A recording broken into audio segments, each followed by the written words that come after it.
Hey guys, here's a new series to the massive tutorials I said I would start a long time ago. I might as well put them all out now while I've got the videos ready to put up. But the first one is on Bingo Player's Rattle lead. I've been asked so many times to do it. I've had so many inboxes on SoundCloud especially asking for a tutorial on that kind of synth and possibly the bass as well. It's a really easy synth to make. I thought it was going to be difficult, but I literally wrapped my head around it within minutes. This is what it actually sounds like with no effects on at all. I'll even take the filter off. So there's just a square saw there I've got on. So what you want to do is actually open Massive, start a new file, new sound, and on oscillator 1, on the first one, oscillator, sorry. You can turn the rest off and turn modulation oscillation off. You can turn the feedback off and anything else like noise. You just don't need that. You just need oscillator 1. And for this, you're going to click here and you're going to go to Pulse Saw PWM, and you should get this here. So when you play the synth now, and make sure all these 3 knobs are turned all the way up. The filter needs to be on filter 1, and it will sound something like this. So you see, it sounds exactly the same. You can't actually tell a difference between that and square saw. So next, we're going to go into the filter. First of all, go into filter 1. Don't need filter 2. And go up to here and select high pass 2. And make sure it's turned on. Now turn the cutoff. Turn this cutoff knob to about here, like this. And then turn the resonance up to about, I'd say about 2/5 of the way. This doesn't matter in the middle because we don't use it. And then we're going to start adding some macro controls. So first of all, go to number 1 and click the little move button in the corner of the actual knob, and then simply place it on the filter 1 cutoff. So it doesn't matter which one you put it in as long as it's in there. And what you're going to do is click and drag to about that position. We'll come back to this later because this is where it changes the tone of the actual synth.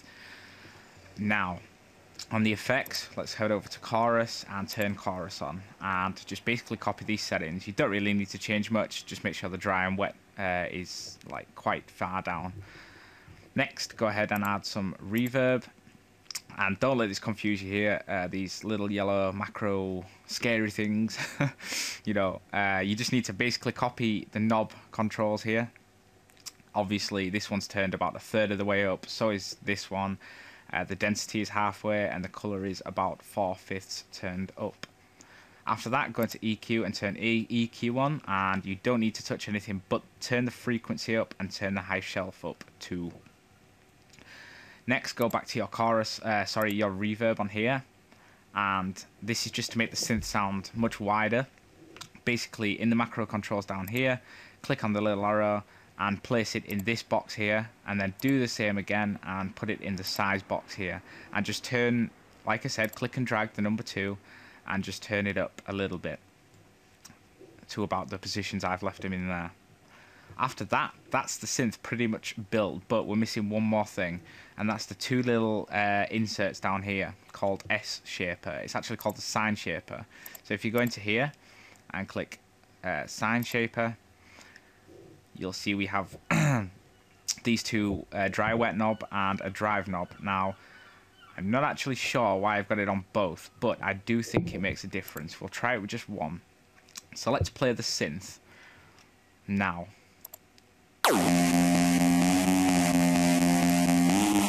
See, if I turn it on, I don't think it actually makes a difference. Okay, maybe it does. It gives it a more deep tone. I think it's just the way I've set it up. So turn Sine Shaper on both of them and copy the dry wet knob there, the drive knob, and the same for the next one next to it. Make sure they're both turned on. After that, now this bit is trial and error. It literally is all trial and error. It's all about, because you've assigned macro 1, you'll realize it's turned all the way down on the actual macro control here. So let's play the synth, and we're just going to turn this knob until we find the right synth, or right sound and tone and texture in the synth.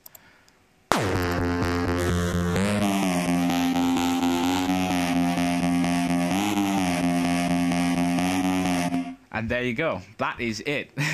It's really easy to do, and you just need to fiddle. I mean, you can actually, for you Dutch like synth heads who love Dutch house music, you can literally use this synth for anything, for Dutch leads and anything like that.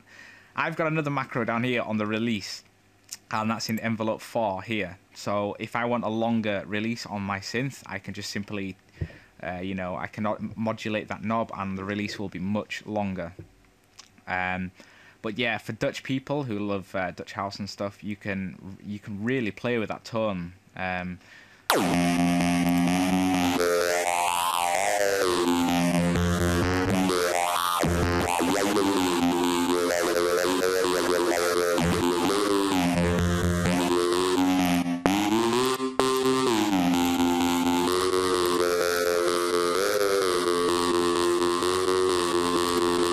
So let's see what it sounds like in here.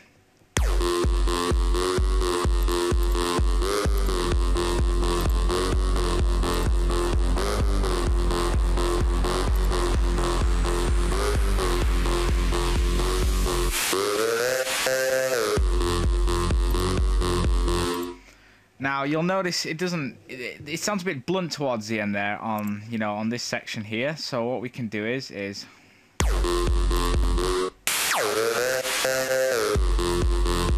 gonna go to pattern.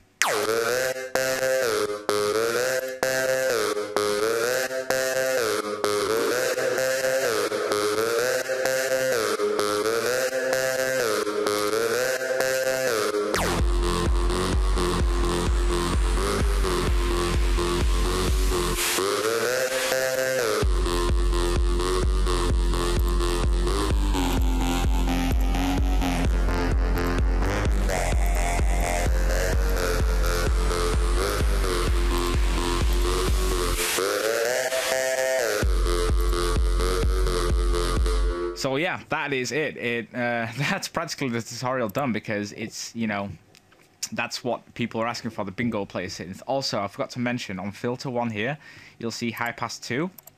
There's a little control here next to it. Make sure you've just got it turned down a little bit there. I mean, that's all I didn't mention there, to be honest, but you know, that is it. I hope you enjoyed this tutorial. I will be uploading more massive tutorials, including silence tutorials, and if you enjoyed this tutorial, make sure you thumbs up and subscribe. Cheers, guys.